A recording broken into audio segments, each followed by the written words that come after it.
MotorWeek is made possible by Auto Value and Bumper to Bumper, TireRack.com, and Haggerty.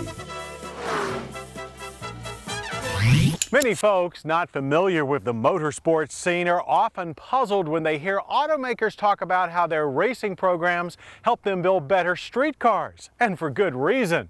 Take Winston Cup cars. They may be called Tauruses and Monte Carlos, but they aren't anything like the ones we drive on the street. Well, now Dodge is making the same reference to its new Viper ACR. But in this case, after you take a spin through the twisties with us, you'll understand exactly what they're talking about. Because unlike many cars that boast of race-developed performance, the Dodge Viper ACR is a real race car. ACR stands for American Club Racer, a limited edition package that turns the standard Viper GTS street car into an out-of-the-box competition machine. Not really a new idea for Dodge, which has already built over 6,000 of the very successful Neon ACR for club racers all over America. But this ACR is no Neon. The Viper ACR is an offshoot of the racing program that developed the multi-championship winning Viper GTS-R. To earn its ACR badge, the Viper GTS sheds 90 pounds, primarily thanks to the removal of the stereo, air conditioning system, and fog lamps, and swapping the standard 18-inch wheels for lightweight one-piece units from BBS that mount Michelin Pilot Sport tires.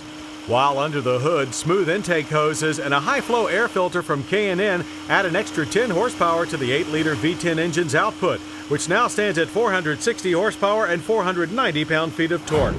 All fed through the same beefy 6-speed manual gearbox used in all Vipers.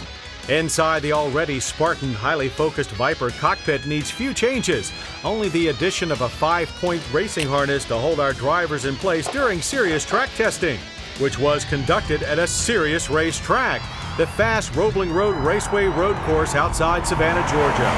Straight line acceleration is how we always begin a track evaluation, with the ACR hitting 60 in 4 seconds flat, 0.6 of a second quicker than the last GTS we tested.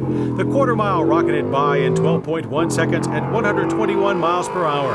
As always, the Viper's massive torque requires very smooth throttle action. Punch our test car's sensitive throttle too hard too soon coming out of a corner, and the rear wheels will quickly overtake those up front. Fortunately, the ACR boasts excellent steering feel and the smoothest clutch and gearbox of any Viper so far.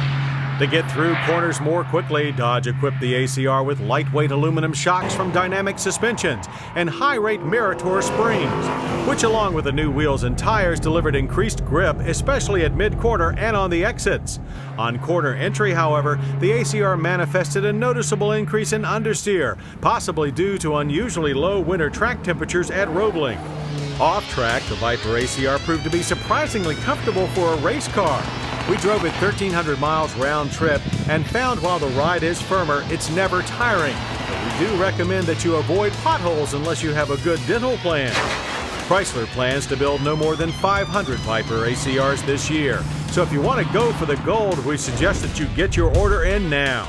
The price is $80,425. That's $10,000 more than the regular Viper GTS, but that's hardly a significant premium for a competition car of this caliber. So if you have dreams of racing glory or just want to tear up the occasional rented track day, we can't dream of a better way to spend your money. Forget race on Sunday, sell on Monday. The 2000 Dodge Viper ACR is one track-ready street-legal race car that you can race all week long.